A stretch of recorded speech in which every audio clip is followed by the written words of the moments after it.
When I went to Dr. O, I couldn't help but do some investigative research on him. And that's, of course, because I am a forensics consultant. I mean, that's how I make my living. I research, I ask questions, and this is my help. I mean, this is the only body that I have. So I didn't take seeing him lightly. I mean, I know that he came highly recommended by my primary care physician, but I had to find out for myself. So, you know, during the examination of his talking with me and doing various, you know, strength tests on me, I began to ask him about his background. You know, where'd you go to undergraduate? Brown University. Where'd you do your medical training? Johns Hopkins. How long have you been in practice? About 7 years. How often did you do the surgery? About twice a week. Is very, very, very common. I thought, wow, he just seemed so comfortable with what he was saying to me. And that gave me a lot of reassurance that this guy knows what he's doing. I do a lot of traveling, both internationally and domestically. So I literally spend, you know, my life on planes.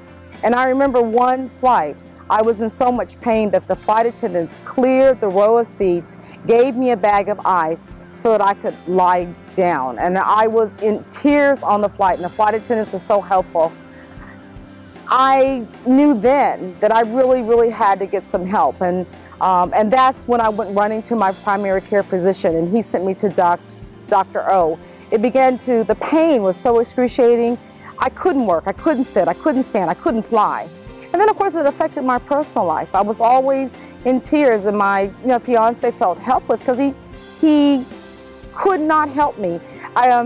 He thought it was the mattress, quite frankly. And when I went to see my primary care physician and I was in tears, I think it was at that point he realized the kind of pain I was living with.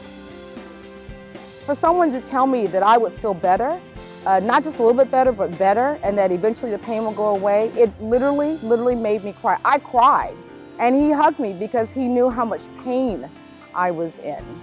And then he would set the appointment for the surgery.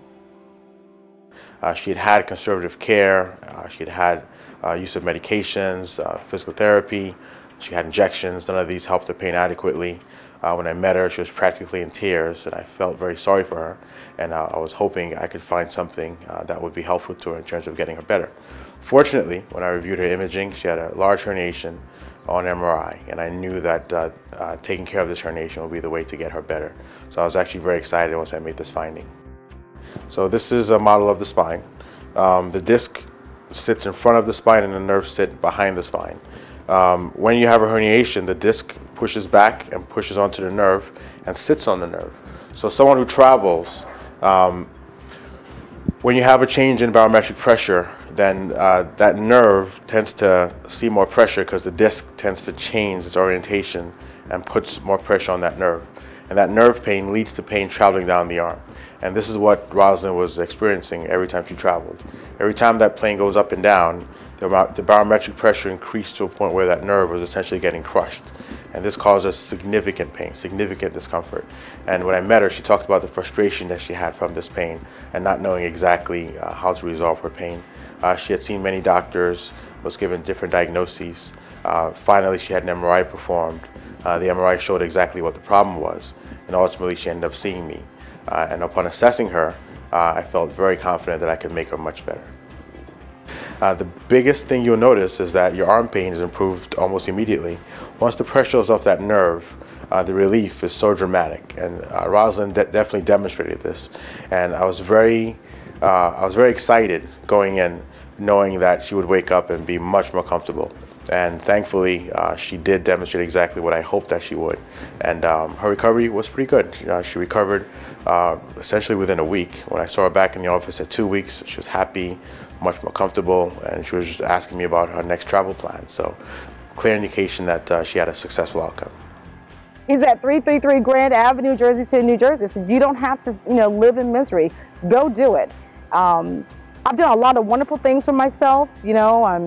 I've been blessed to be college educated. I have a wonderful fiance, a wonderful family, and wonderful primary care physician, but seeing Dr. O was yet another turning point, another milestone in my life, because he got me back to where I'm accustomed to being.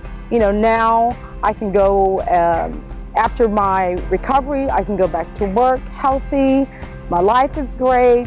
I'm just a very, very happy person, and I thank God for meeting Dr. O.